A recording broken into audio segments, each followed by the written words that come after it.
This is like a first stage of my laser pointer project.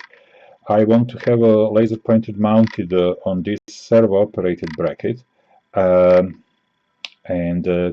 because these servos are not having any sort of feedback in them, they are just plain servos. I wanted to have something which would tell me the orientation of the laser and the platform on which laser sits.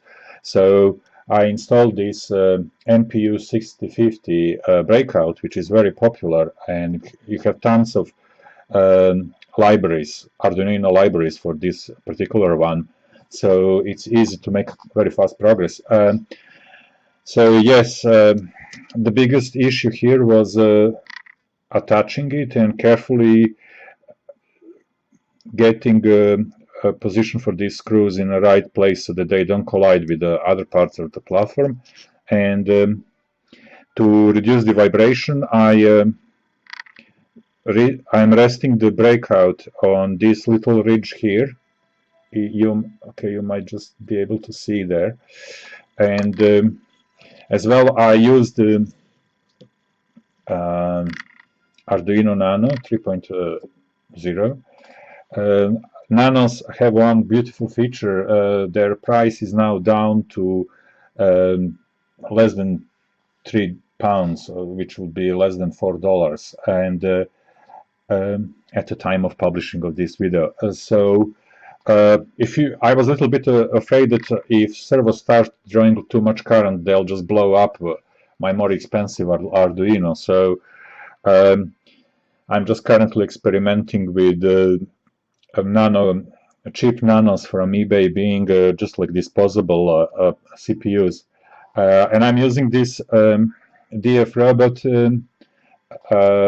Brakeout board. I could give you a quick review of that Brakeout board because it has some problems, and it might be worth for you knowing about these problems. It's a very good board. I went through many of them, and this one was pretty much the best in my opinion because it had these block connectors for external servos, so it meant that current for servo is not going through Arduino, it's going completely through separate route, and you have two positions.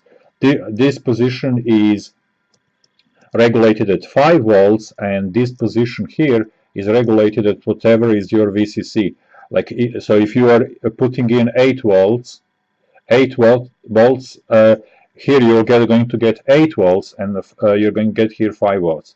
But you have to set up this jumper to closed, and this jumper to closed. Instructions in the wiki on a DFRobot site are a little bit ambiguous, and I tried to put them in a practice and they didn't work, so I'm working with this solution at the present. Whether it's going to blow up, I don't know, but risk is only about £2.5, or like $3.50. So hey, that's affordable as a risk. I'll know at least for the next time. And another problem with this board, a DFRobot board, is that label on the board, silk print, is calling this pin number 7 and this pin number 0, and it's actually pins are actually reversed. So silk screen labeling is wrong. So this pin on the top closest to the power source is actually pin 0, and this one which is further away from the power inlet is actually 7, and so it goes 0, 1, 2, 3, 4, 5, 7. So you need to know that I had to write a sketch just to check for that, and there you are. So in next episode we are going to put them together and you'll see them working.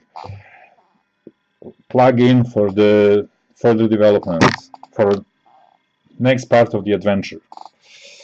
Okay, thanks, bye.